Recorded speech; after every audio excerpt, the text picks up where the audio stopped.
Hindi nyo ito ma-expect. Hindi nyo alam kung sino yung may gawa na sa pinto namin. Nagtitipid kapit-bahay namin dyan. Oh my God, di ko talaga expect na gagawin yung Chen. So, palagi nila akong pinaprank. Pagdating ko sa school, kaklase ko sila dati. Ang nakita ko, pinaprank ako.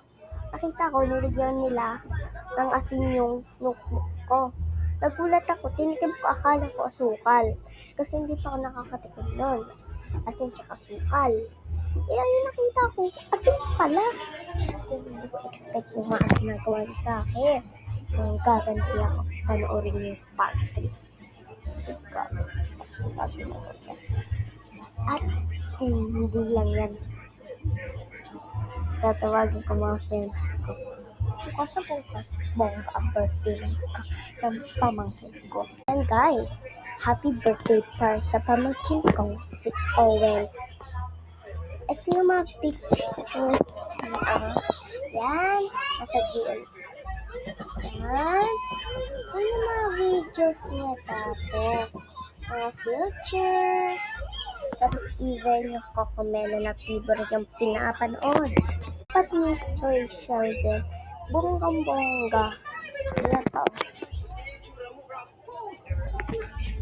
Magbubirthday na nga lang, isda pa. Bongga naman next. Kailan ba kami bibili na cake? See the next. Tagal ko nang hindi nag-video. Pero, siguro parang madami naman ako naipon. Kasi ang cellphone ko, sira. Nagigigil ako sa mga naghihiram. Kasalanan yan. May parusa kayo kung sino may gumagamit ng cellphone. Kaya nasira. Kaya, mag-ingat kayo, bantayan nyo yung cellphone nyo. Kaya ko kayo pinapaalahan. Kasi baka yung cellphone nyo, masira. Ingat naman din. Grade 3 na ako, tapos grade 2 ako huminto. Grade 1 pa lang ako, nagbibideo na ako. Grade 2 ako, huminto na ako. Grade 3 na ako, tumuloy na ako. Ito ka lang. Teka lang eh.